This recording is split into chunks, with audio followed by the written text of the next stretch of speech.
Okay, Damien here to show you some more patient lift equipment today. This product that I'm going to show you today is the 400-pound lift, but what I'm wanting to show you now is the slings and how the slings work with the lift.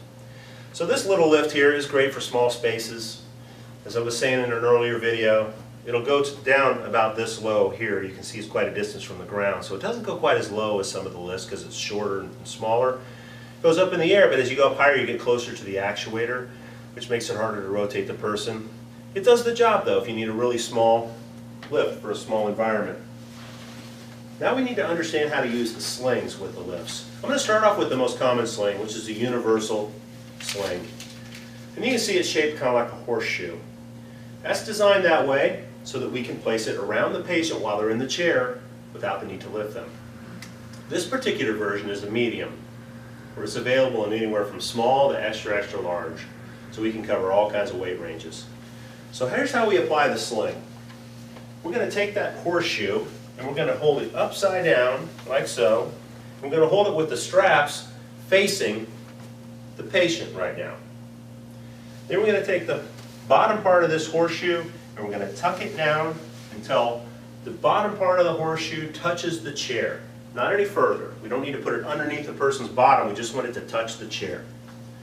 The next step is always use good body mechanics when you're applying the sling, by the way. Get down to the right level so you're not tugging and pulling at a high level, hurting your back. We're going to take the edges of the sling and bring them around the hips and then underneath the legs and give them a little tug. Last step is to crisscross the sling. Now we're going to connect the sling to the hanger bar, to the spreader bar, to make the transfer. Now if you noticed on this sling, there's 3 sets of loops on each side, shoulder, midsection, and leg. So on both sides, and you got 3 hooks. So you'll probably already understand what we need to do next. We're going to open up the base, approach the individual with the lift, and we're going to connect the sling. Now you see these loops here? What I'm going to do right now is I'm going to put my patient in a lying down position, and the way I'm going to do it is I'm going to attach the loop that's the furthest away from the sling on the shoulders, the furthest away on the middle, and the highest on the leg. That will allow me to recline the patient back while I raise them up. The shorter you make the legs, the longer you make the shoulder area, the more it tilts the person back. If you do the opposite, it's going to sit the person up. So you can control that positioning. So when you're going from the bed, or excuse me, from the chair to the bed, you're going to want to lay the person back. It makes the person go higher in the air, plus it makes the person in the right position when they're going into bed. So when you hit the up button, you always want to pay an extremely close attention to the loops. You want to make sure there's no chance of disconnecting the loops from the spreader bar. That's the most common reason for somebody getting hurt, is somebody not paying attention to the loops and one of them not being hooked up right. So we can see here that we got all the loops hooked up. We're hitting the up button here. You can see that the motor on the lift is raising that boom up.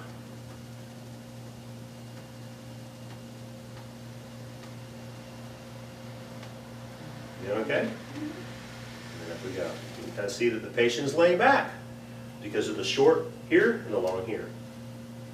But you can also see that with a lift this size, and even someone as small as you are, you can see that the legs are all really close to here, which is something you can't avoid with something this small. But it still accomplishes the objective, which is getting you up. You just have to pay more attention to the leg area to make sure that you don't come in contact with the actuator or create any bruising.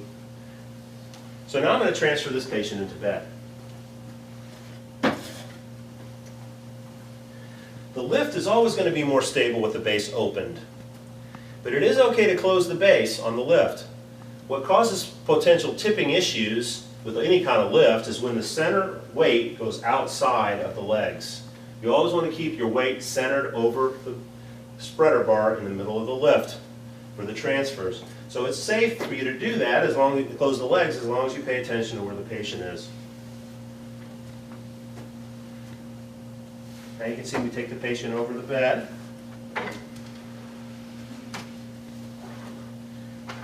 Kind of pay attention to where the head and the bottom are going to end up so that you get the patient in the bed the right place the first time.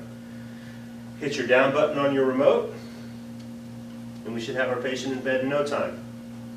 Now after we get this patient down, we're going to demonstrate how you would apply the sling to the patient while they're in bed, because that's a little more difficult than applying it when they're in the chair because of the way you have to move the patient to get the sling in position. So we're down good enough to remove the sling.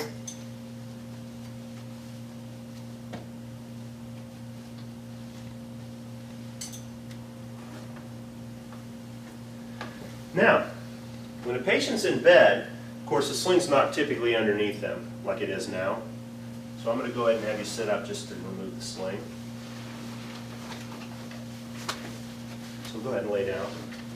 And you can see here that when a patient's laying in bed, you're not going to be able to just simply tuck the sling under them instantaneously. You're going to have to roll the patient from side to side. Now there is a technique you can use to raise the bed head up on the bed so a patient is more in a semi-sitting position. And then you can apply the sling the same way you applied it when the person was in the chair, if the patient can tolerate that type of position in the bed. But a lot of times when you're using slings like this, the patient simply can't sit up as well or doesn't have as much control over their body, so they need to be completely transferred. So the way that you would do that is you would measure up your sling first to your patient to make sure you know where it's going to end up. Kind of fold it in half, like so. Then you kind of take a look here. Okay, we want it to be at the shoulders and right above the coccyx area, so right here. And so then you're going to want to roll your patient over just slightly, like so. Take that sling that you folded in half and tuck it in the right position. Put it over the shoulder, flip this piece of material there, and then kind of tuck some additional material underneath the patient. So you can kind of see what we're doing here. Then we flip back, and then we come back the other way. And then pull the sling back underneath. So you can see that with this kind of transfer, it's kind of impossible to use perfect body mechanics because of the nature of rolling the patient side to side and applying the sling. So you have to do the very best you can in minimizing the amount of exposure to your back that you have during that process. But once we have the sling in position, the rest of the process is pretty easy. We just bring it between the legs, just like we did before. Crisscross the sling. And now we're going to transfer the patient from the bed to the chair. Approach the patient with the lift. Connect the sling to the hanger bar. Now in this case, we're going to want the patient to sit up. So if we want the patient to sit up, we're going to connect the shoulders at their lowest point. We have to lower this down a little bit.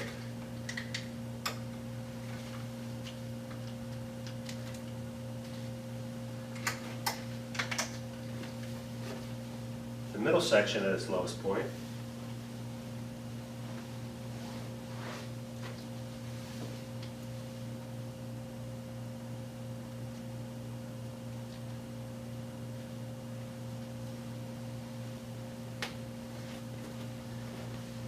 And the legs at the lowest point.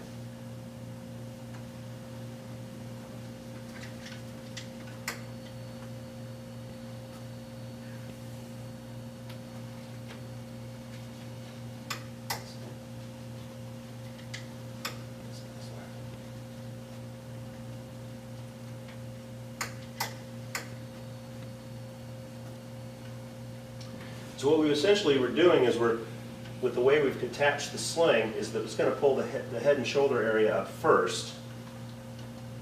And then you're going to see the legs getting tension last. So it kind of pulls you into somewhat of a seated position. So that way when I go from the bed to the chair, the patient's in a semi-sitting position. It makes it a little easier for me to position the person.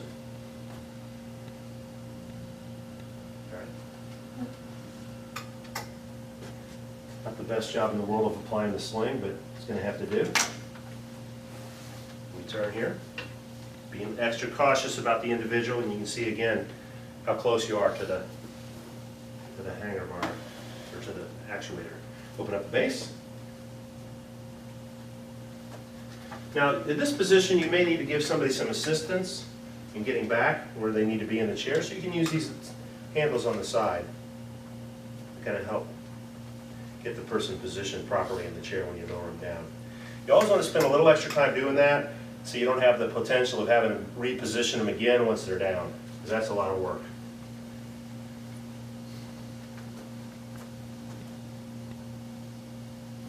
And that's how we transfer from the bed to the chair. Let's pause for a second.